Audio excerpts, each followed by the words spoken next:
Hey, what's going on, everybody? Welcome to the Knup Sports Show. I'm your host, Ryan Newple here, episode number 133. As always, we have a special guest with us, and we're going to try this again. We've tried this before, and it didn't go so hot due to connection issues. But guess what? We have Brent Winston of BetSwap with us. Brent, are you here? Can you hear me? I'm here, Ryan. We're good this time. We're clear. We're clean. Hey, we're good. You know what? We if it doesn't work once, we try again. But hey, I appreciate your patience with me. How are you today, Brent? You doing all right? Everything's great. I mean, like we were just discussing backstage. Woke up with some news this morning of Penn acquiring the Score, the Canadian sports betting company. So nice to see little old Canada getting some recognition in the space as we continue to move towards legalization. Well, you know me, I love anything industry news related, anything talking about this great industry that we live in. And the Score and Penn, both great companies, and I'm happy that they were able to make something happen. And it's great news for anyone that's really investing or just a part of those companies. So really cool news this morning, if for those of you that haven't seen it yet. So I'm glad you brought that up right away. For sure. No, I think that everything in Canada is always a smaller little version of the U.S., and I think it's no different with Penn and the Score. The Score replicates a lot of what Penn does, and I'm excited to see what they do moving forward for sure. For sure, for sure. So I want to jump into BetSwap, but first I want to understand a little bit more about you, Brent. I want everyone, the listeners, to understand your history, your path. What kind of makes Brent tick? What got you to where you are today? Tell us a little bit about yourself. Yeah, no, for sure. I mean, by trade, I'm actually a practicing lawyer. I work at a big tech company as in-house legal counsel in Toronto, big North American tech company. But for me, just a huge sports fan. Grew up playing hockey, as most Canadians do, and was okay at it. But my parents felt it was more appropriate for me to go into professional services rather than play sports. But I always wanted to find a way to keep my involvement with sports, whether it was playing or by happenstance starting to bet on them. I wanted to try and keep my involvement with sports, and as I continued to get older and I learned about what an amazing thing betting on NFL Sunday football was, sort of ignited a passion for me with sports betting. And as I continued through it, there were certain gaps that I saw in the market that I just wanted to use as a user myself. And I was talking with my brother about the concept one day of being able to buy and sell my bets with other sports bettors, because I had seen so many different Facebook groups or posts on Reddit about wanting to sell or hedge certain bets. So what if we could just do it online? What if we could just do it within the sports book? He goes, if you don't build it, I'm going to build it, and you don't want that. So I said, okay, sounds good. I'll set out to try and build that. And I think that was probably about 2 years ago. And now we're at a place where we've almost got our first client live. We're hoping to be able to do so within the coming months. A big name in the sports betting industry. And yeah, I mean, just a diverse guy. I like to think, practicing lawyer, have a couple businesses on the side, one of which is BetSwap. That's Brent in a nutshell. That's a cool story. I love that story. And hey, if you don't build it, I will. You're like, okay, I'm in. I'm doing it. I'm making this happen. Yeah, that's Exactly. nothing like a good old kick in the butt, right? Exactly. It's been like that my entire life. There are always ideas that I come up with. He said, oh, that's good. You should do it. And I go, I don't have the time. And then sure enough, somebody else winds up doing it. So with this one, I felt like we had to actually drive it forward. Yeah, so let's expand on BetSwap then. I mean, you mentioned it a little bit, betting against your friends or taking your friends' bets, but expand a little bit on the concept of BetSwap and let's dive deeper into the product. Yeah, I mean, in its simplest form, the best example I can give you is imagine you place a bet on, the Tampa Bay Buccaneers to win the Super Bowl at the outset of the season at 10-1 odds. I'll use real simple numbers here. $10 bet, 10-1 odds. So it's a $100 payout. As the Bucks continue to progress through the season, Julian Edelman decides to come back this year. He's now playing with Tom, and in addition to everybody else that Tom's got as a weapon out there. And now halfway through the season, instead of the Bucks being 10-1 odds favorites, they're now 5-1. So there's an implied value in the initial bet that you've made at 10-1 odds. As the season continues to progress, let's say the Bucks get to the Super Bowl again, and now they're 1-1 odds to win the Super Bowl. That individual who made the bet at the beginning of the season at 10-1 odds has a real valuable ticket, because if anybody wants to bet on the Bucks to win the Super Bowl, they're making a $10 bet for a $10 payout. Whereas the guy at the beginning of the season made a $10 bet for an $100 payout. So that guy who made the bet at the beginning of the season could sell his ticket for, I don't know, $40 or $50, and he's winding up cashing out with a greater value than the book would actually offer. and the purchaser is getting better odds than anywhere else available on any sports book.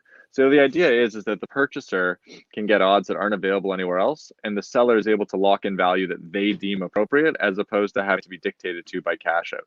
And we see, at least in our on our side of the coin, we think that this is going to be real big for, parlay bets for NFL Sunday games, where you've got the 1 o'clock to 4 o'clock to 7 o'clock for, PGA Tour events as, we progress through Thursday, Friday, Saturday.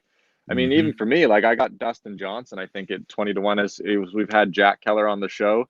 I love Jack. Jack's a good friend. I follow Jack's ginger bets every single week. And when I got Colin Morikawa to win the Open at 33 to 1 odds, I think it was, because of Jack. And on Sunday, when Morikawa is right in contention, I mean, I should be able to unwind that bet at a price that's greater than what cash out dictates. So, I mean, those who want to use cash out will continue to do so. But there's such an underserved market out there who'd love to be able to sell their bet or interact with other bettors on the website that they're using, the sportsbook that they're using, but just don't have the option to do so. Further, not everything's cash outable, right? Yeah. I mean, there's so many different bets that we place on our sportsbooks that can't be cashed out, and it takes forever for the sportsbooks to find time on their roadmap to build the actual functionality. So why not use a product like BetSwap, where they're able to now offer cash out ability on every ticket, and they can provide optionality for users. I mean, that's where we're heading in today's day and age with sportsbooks. It's all about optionality for users. Yeah, I love it. I mean, it's absolutely a great concept, and I think definitely something that's needed out in the industry. Tell us a bit about the technology. I mean, are you guys app-based only? Do you have a desktop version? What's the technology looking like to make this happen? Yeah, so I mean, from a user standpoint, we're going to do it as an integration with each individual sportsbook. We're not going to operate as a standalone third-party aggregator. There are many different parties out there that do that. They allow you to come to their website, list their ticket that you purchased for sale, and then anybody can come onto the site, see the ticket that's available, and buy it. We're trying to keep it within a closed ecosystem. So, if you're on the DraftKings Sportsbook, only DraftKings users could buy and sell DraftKings tickets. If you're on the BetMGM Sportsbook, only BetMGM users can buy and sell the BetMGM tickets. There are a whole bunch of reasons for that we've spent almost years really going through and determining which made the most sense and why. But, sportsbooks also want to make sure that they retain users, right? You don't want to be pushing users from DraftKings to Entain to, FanDuel and vice versa. So tell me how that works, though. So if I buy a ticket from someone else, I mean, am I physically seeing that come into my DraftKings account? Or I mean, is that all that happening behind the scenes, or is that kind of how is that working? That's right. I mean, it's no different than StubHub when you think about it, right? You go on to StubHub, you see the ticket that you want to purchase. You purchase the ticket, you outlay the cash, and then the ticket shows up in your account, just like really that. Cool. So you'd see the ticket in your bet slip or your open bets tab on the sportsbook. So tell us about what operators you're working with currently, if you can. And then also I'm curious about I don't know, I guess the states. I mean, I'm assuming I'm here in the United States, so I'm always thinking United States focused, but what states are you able to operate in? Is it the same as we would think is the legal states or what? Yeah, so I mean, we're not gonna, just off the bat. I mean, we announced the Iowa Scientific Games back in March, I believe it was. So we're working on finishing that piece of integration up. The team over at SG has been amazing. Really grateful for all their help. But yeah, in terms of states, we're only going to operate in states that sports betting is legalized in. And it's also driven a lot by our sports betting partners, right? It's up to them to determine which state they want to launch in first. Makes sense. So once they do that, we liaise with the regulators over in the respective state, and then we go through the whole process. That's cool. And so what do you get out of it? I mean, does BetSwap take a little transaction fee from that, from that purchase? Yeah, I mean, it's like I said, it's no different than Ticketmaster, StubHub. Yeah. We did our research. That's a great comparison. I mean, it really is. Yeah, sorry to cut you off, but great comparison there. It's all good. I mean, we did our research on what users were accustomed to paying. So, I mean, Ticketmaster charges like a 25 to 30% fee. StubHub's around 25%. Like I said, we're sort of by the people for the people. So, I mean, we're not looking to crush users. We want to give them that VIG back, right? So the sports books generally take a decent chunk out of cash out. So I think we're working it out still, but I mean, we're looking at somewhere in the range of 7.5 to 10% net that the purchaser and the seller are charged. So we break that fee up between the purchaser and the seller. So it's a nominal amount you pay for the facilitation of the transaction. And that's pretty in line with what I've seen other companies in the sports betting space do, but it still undercuts them just a little bit because we do want to get back to the user. That's what it's all about, right? We're trying to take the power out of, the cash out option and stuff like that. We want people to have that optionality. If they want to pay the premium for the instantaneous cash out, so be it. I mean, there's going to be a little bit of a longer wait time, I'd imagine, at the outset in using a platform Mhm. like BetSwap if you're a bettor, because the liquidity needs to be there. But we think over time, as people become familiar with the platform and its concept, that people are willing to pay, the lower fee for greater range and sale, right? You can, Yeah. instead of saying, Brent, you can sell your ticket to one company at a price that's dictated to you, and you pay this amount, but you're guaranteed to get the amount. Versus, Brent, do you want to be able to sell your bet to as many people as you want at a price you determine? It might take maybe a couple hours longer, but you're saving fees and you're dictating the price. I mean, I think everybody's going to want to take that, right? The concept of free Yeah. market is what we all live for in North America. Sure. Sure. Sure. So everything in this world is about user acquisition, right? User acquisition, trying to get people to, get the attention of the Yeah. people in this space. So what are you guys doing from that side of things that you can talk about, maybe from a marketing side, or, maybe there's somebody listening that can help in this space? What are you looking for in the user acquisition space? Because I'm assuming that's one of the most challenging, just one of the most challenging spots in this. Everybody's fighting for that attention. So how are you guys going Totally. about that? In creative ways or in the standard ways? Anything you got on your mind there?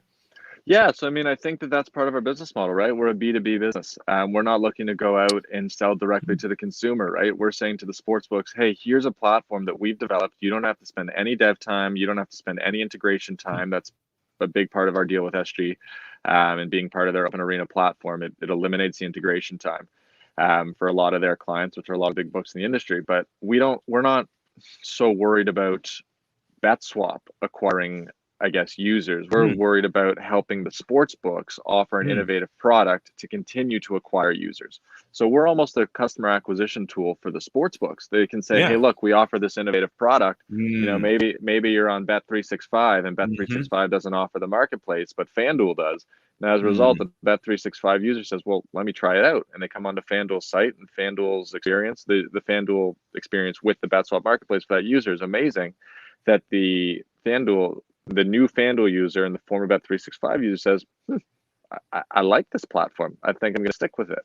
So that's sort of where I see customer acquisition and customer retention. I mean, BetSwap acquiring customers is a whole other other story. But I mean, in terms of the Yeah. user itself, we view ourselves as an add-on to help sports books continue to retain and acquire users.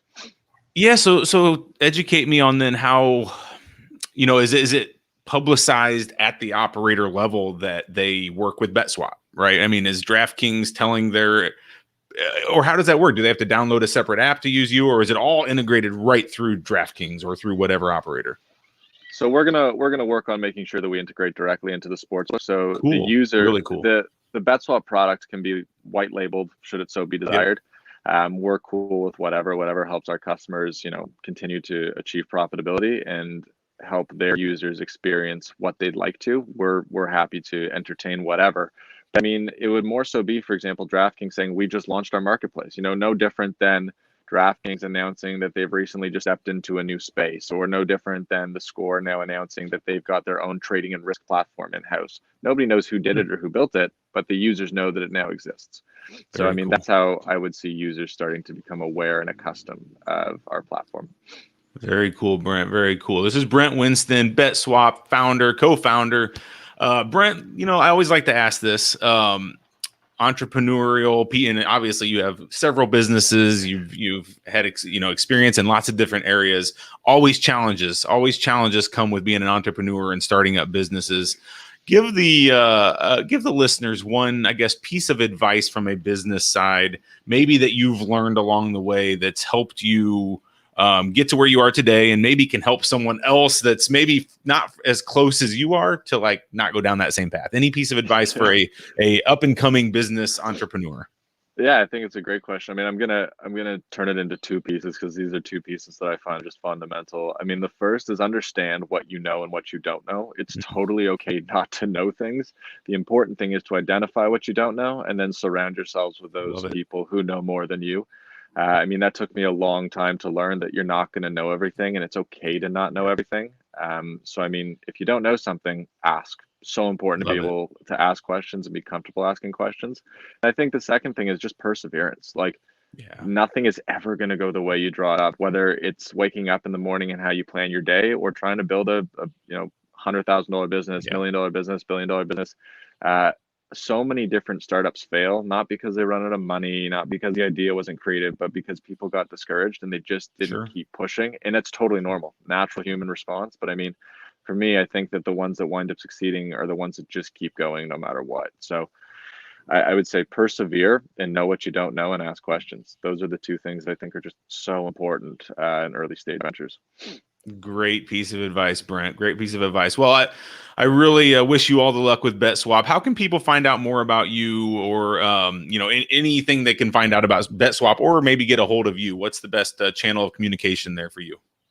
I mean, I'm super responsive. So any social media app, but LinkedIn particularly, obviously for Yep. networking and businessing purposes. Yep. If you just search my name, Brent Winston, I'm pretty responsive. Send me a message there, and we can take it offline from there. But yeah, I mean, that's probably the best way is through LinkedIn, as most people Awesome. would say nowadays. Great tool. Great tool. LinkedIn is a killer tool these days. I mean, just lots Yeah. of connections can be had, and I think if you're not using it, listeners, you should be. So get out there and use it for sure. All right, Brent. Any last words? Anything I missed? Anything you wanted to cover that maybe we didn't talk about? Anything you need? Anything you need from me or the audience? Let's wrap this No, up. What's on your I, mind? I think that I really, as we were sort of talking off stage, is just innovation. The space is amazing. I would encourage everybody to continue innovating in the space. If you've got an interest in the space and you're thinking about an idea, push it forward. You know, it might not succeed, it might, but Mm. innovation is what continues to drive us forward. And I mean, that's a big motivator for me and BetSwap. We just want to see change in the space and bring it sort of back to the users while inadvertently helping the sports books, I suppose. But yeah, I mean, keep your eyes peeled if you're a sports bettor for some announcements from BetSwap in the coming months, and hopefully soon enough you're able to use the marketplace and buy and sell your bets as you so desire. Well, you really opened my mind to some of this, Brent, because I actually, some things popped into my head as you were talking, and I just love the angle that you're going with this. I think it's going to be a real success for you, and I wish you all the luck. If there's anything I can do to help, or anything from my side, please don't hesitate to ask. And I hope to have you on episode 175, and we're talking about how successful BetSwap is in the market. So I'm looking forward to that day. Can't wait, Ryan. It sounds good. All right. All right. Well, this was Brent Winston of BetSwap, co-founder of BetSwap. For those of you that want to get a hold of him, check him out on LinkedIn. Really appreciate Brent giving us as our time today. Really appreciate the audience also listening in. Thank you so much for giving us a little bit of time out of your day. It is August. We're heading into football season, so let's all enjoy this. The betting season is coming. So for now, that's all I got. I'm Ryan Newpel, Noob Sports Show. This is Brent Winston. Take care, everybody. Have a great day. Bye-bye.